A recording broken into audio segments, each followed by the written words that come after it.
everyone. In this second video on influencing the political environment, we're going to talk about information strategies. So this is one of three types of corporate political activity we're looking at in this unit. This is a really useful figure from your reading that shows you the tactics associated with each of these different strategies. So associated with the information strategy, we'll talk about lobbying, direct communication, and expert witness testimony. So these are all tactics, parts of strategies used by business to influence government. So what is lobbying? Lobbying is direct contact with a government official to influence the thinking or actions of that person on an issue or public policy. So the role of the lobbyist is to communicate with and to try to persuade others to support an organization's interests. So as a lobbyist, you work on behalf of a particular client, you meet with a government official, have a conversation, express the point of view of your client, maybe with respect to a particular vote that that person is going to be taking or an issue that is facing that person in some way. So this might seem kind of benign on when you state it just like this. However, I think most of us actually have a negative connotation with lobbying, with lobbyists. Those terms are kind of pejorative in a lot of people's minds. Some people are concerned about this problem referred to as the revolving door, which describes businesses hiring former government officials as lobbyists and political advisors. So people basically going back and forth from working in the private sector to working in the public sector. That's the spinning revolving door. So there are a bunch of concerns and negative connotations associated with lobbying. But I want to stop here for a moment and ask you guys to consider the ways in which policymakers might actually benefit from lobbying. So put yourselves in the shoes of a recently elected member of Congress, right? You come to Congress with certain ideals, certain objectives, certain expertise, but as a member of Congress, you're asked to vote on a whole number of bills, a whole number of issues, some of which you may not know a whole lot about. And so this is an area where lobbying can actually be kind of useful, where you get to have conversations with people who can give you a point of view on a particular vote that you have or decision that you need to make. So let me tell you about how this bill would impact my client or this business, right? If you can get that kind of information from multiple different sides, you might feel like you are in a better position to make an informed choice as a member of Congress. So that's, so speaking in general terms, but I think we can see how actually providing this information through lobbying can be very useful to members of Congress. Nevertheless, we have concerns. So some of those concerns you can investigate on opensecrets.org.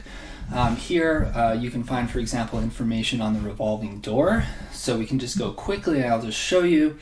If you look at, you can look at former members of Congress, you can also look at their staff members to see where they worked before and after their jobs in government. So here, these are people who used to be in Congress and are now out in the world doing other things. Just as one example, here's Michael Capuano from Massachusetts, now working at a lobbying firm. So was once a member of Congress, now working as a lobbyist. So this information is being tracked, is being disclosed, and that's an important point. And you can find more information about this on Open Secrets. So to that point of disclosure, it's important to point out that there are a lot of rules associated with lobbying. So if you're going to work as a lobbyist in the United States, you're registering with the government, you're filing regular reports on your earnings and expenses, you're also indicating the issues and legislation that are the focus of your efforts. This is the same in Europe. Okay, so this shows that people are concerned with lobbying and wanting these kind of safeguards, this transparency to be required. Okay, but it also produces information that we can look at. This is an aside, but you may hear this term K Street associated with lobbying. And what this refers to is a street. Here's a clip from Google Maps in Washington, D.C. called K Street. And around it in different places you see these law firms which employ lobbyists. You also have public sector organizations like the SEC. Here, right on K Street, it's a short walk to the White House and the Capitol building where members of Congress have their offices. The point here is just that in Washington, D.C., right around the corner from each other, you have the office buildings where lobbyists work, and then you have the buildings where the public policy makers work.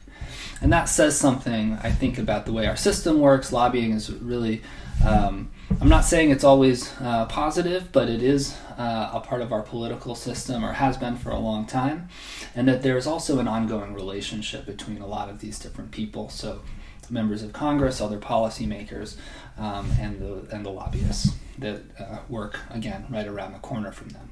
Okay, that was just an aside. If we look at the amount of money spent on lobbying, we see first that it has increased over time. If we look back to, let's say, the late 90s, and more information is available on this at opensecrets.org, that spending has plateaued somewhat in recent years. But just if you look at the total amounts of money here, we have just billions of dollars being spent on lobbying. So it's a huge amount of money that different organizations are spending trying to influence policymakers in some way. Okay, with in excess of 11,000 registered lobbyists operating in Washington. You can find information on lobbying at opensecrets.org. For example, we can see the organizations that are spending the most. You'll see here the U.S. Chamber of Commerce, which represents basically all business organizations. Also see individual firms, and we talked in the previous video about technology companies spending more than they ever have before. That's represented here. Amazon, Facebook, Alphabet down at the bottom. We can also, there's a lot here to explore, but I don't want to take up a lot of time on this, but I encourage you to look around on your own. But here we see the number of lobbyists working on different issues. And here you see, I think, some of the disparity potentially. The concern is really with lobbying and with other forms of corporate political activity, well, businesses have more resources, right? Who can really compete with businesses? So do they have more of a voice in government as a result of those resources? So we can see here that some issues are the subject of much more lobbying than others, right? So here's health, taxes, transportation, defense. A lot of money spent on lobbying. The environment, education, immigration, less so. Now, there's more, you want to get further into the weeds before you make, broad sweeping statements, but I think it gives you a certain sense of the disparity, that certain issues are being discussed a lot more in Washington because there's maybe more money being spent from firms who want to influence public policy in those particular directions. Okay. So there's a lot of interesting information that you can see here on opensecrets.org. In addition to lobbying, there are other ways to provide information. So if you are a manager, CEO of a company of any size, you could invite a policymaker to come to a facility of your company to take a tour, to learn more about what your organization does. These kinds of things do happen, and it's a form of direct communication. So there are other examples of this as well. If we go to, for example, the Business Roundtable's website, remember this is the organization we talked about at the beginning of this semester that was telling the world that we need to stop thinking about the firm as existing to benefit only shareholders and to think more about other stakeholders and firms benefiting society.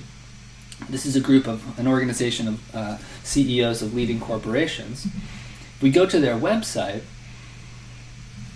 you'll see here under the tab Policy Perspectives a whole bunch of different issues that they are just providing information about trade, about innovation, about infrastructure, lots of different things, right? Direct communication. Let's just provide people with information and try to influence their activities. Okay, so that's another way in which business organizations can try to influence public policy, just by providing information through direct communications.